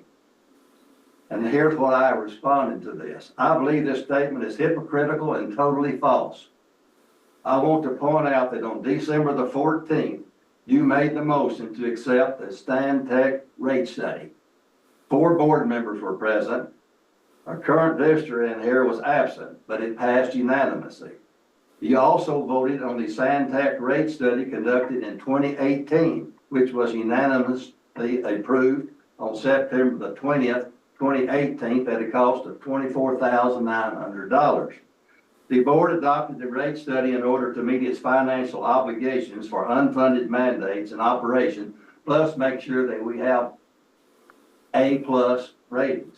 The study cost almost $55,000. It took a year and a half to complete. During 2023, the Pauls board had 10 meetings discussing this. Y'all remember every board meeting we discussed it. And also, we had a 2-hour session on going over it. Also, I'd want to remember, I'm just at a loss, Glenn. You voted for 2 different Stantec rate studies, and now you're trying to convince Paul's customers that you have no confidence in such a study. I would like to have your response, please. Sure, and I too would have enjoyed maybe having a private discussion before this kind of pointed research personal attack, but that's okay because I think that's fair. I think I was very clear that what happened at the end of 2023 is that we were hit. I think I actually said we were hit with a tremendous amount of cost. There are a lot of moving figures. We were giving a lot of guarantees. One is we were given guarantees that no Title 31 costs would be moved into the study. The other is that our decision as a board, line by line, on how to ascribe costs would be in the study. I think I was very honest that we were moving very quickly, that the board, the administration certainly was feeling the heat, that we were putting in place very, very large increases, okay, in not only capital investment fees, but in wastewater fees. One thing you're not going to note, and we can go back and listen to it, is I said a number of times, 5, maybe 10 times, Jim, in an open public meeting, especially when there were 50 people in that room, and I said the reason why these rates are going up so dramatically is because we've been hit with this unfunded mandate, and we are under pressure right now. We've got $2 million of engineering we have to pay for, and we're trying to pay for this as we go because we're looking down the road at Title 31 costs that might amount to $35 or $40 or $50 million. Never, when I said that, okay, did anyone say, no, actually we're going out for a revenue bond, which is going to take these costs and is going to average them out at a much lower price point for 30 years. Never was I told that.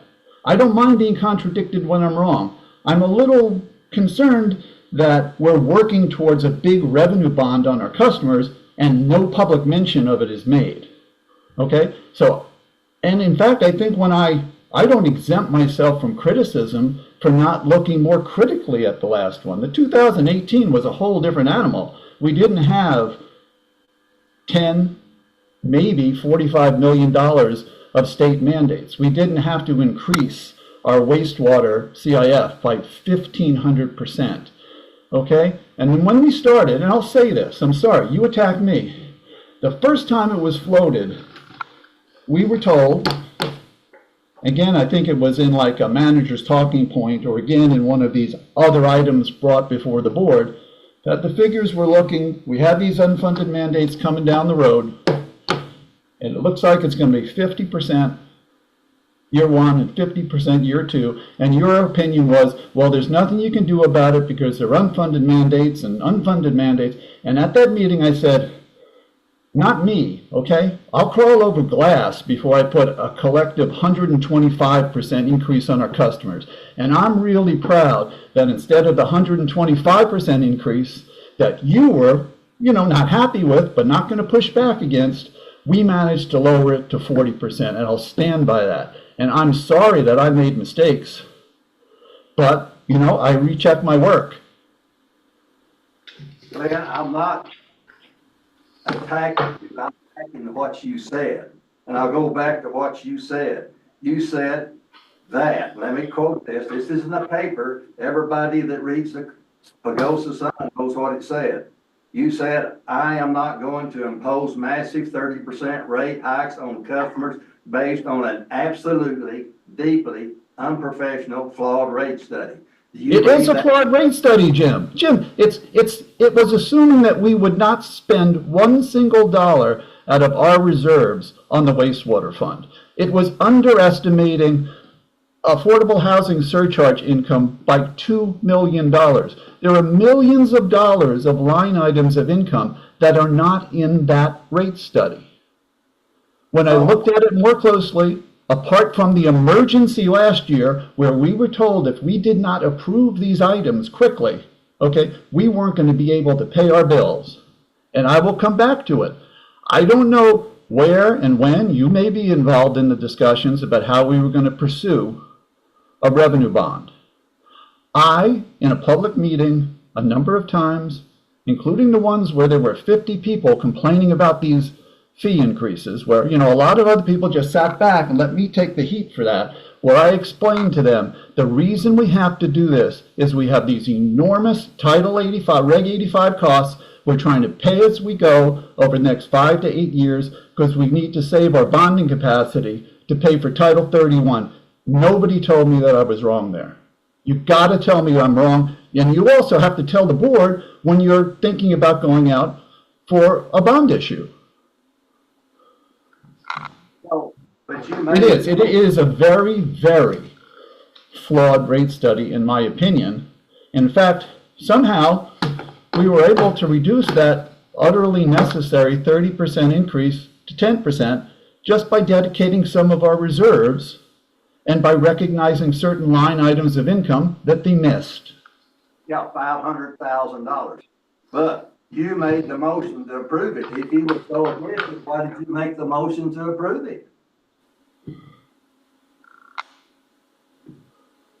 I told you, I made the motion to approve it in 2023, based upon the fact that we needed this much revenue to pay off a $10 million debt over the next 5, 6, 7 years. That we had $2 million of initial engineering and expenses. That, remember the rush, that the fact that we had to delay it by 3 weeks kind of set panic that we weren't going to be able to pay our bills?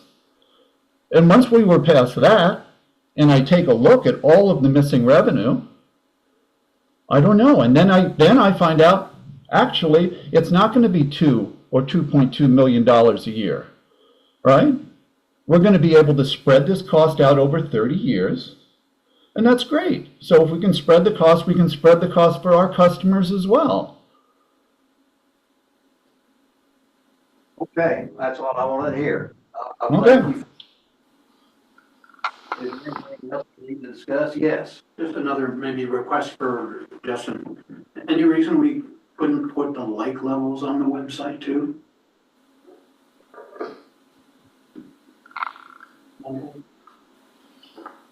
Yeah, I don't think that'd be a problem. I know they're full.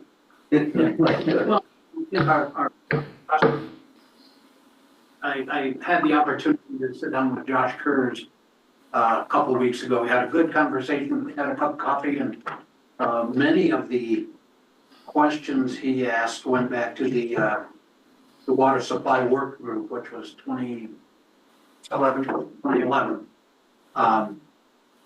Probably the majority of the water supply work group questions and Josh's questions have been addressed. Things have been built, etc. So he felt really, we both felt really good after the meeting.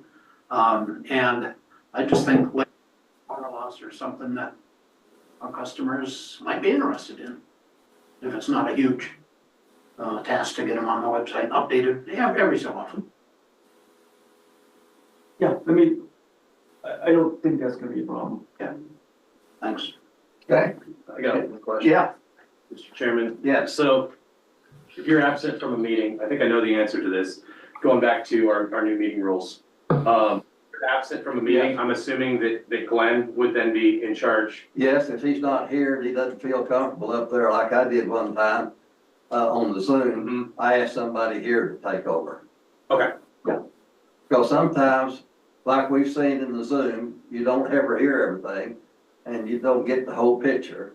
And so I did that. I don't remember who I put in charge. but it worked real well. No, no. No, it wasn't him, it might have been my Paul. I know, he didn't remember. He doesn't remember, but anyway, yeah, that's why we do that. Okay, any other questions, any comments? To, get out and get people to run for the board. Yeah. I'm looking at one right now that I'd like to see run again. Okay, all right, Glenn, anything else? No, nothing here. We adjourn. Okay, I have a motion to adjourn. I got a second. All in favor, say aye. Hi. Motion adjourned. Thank y'all.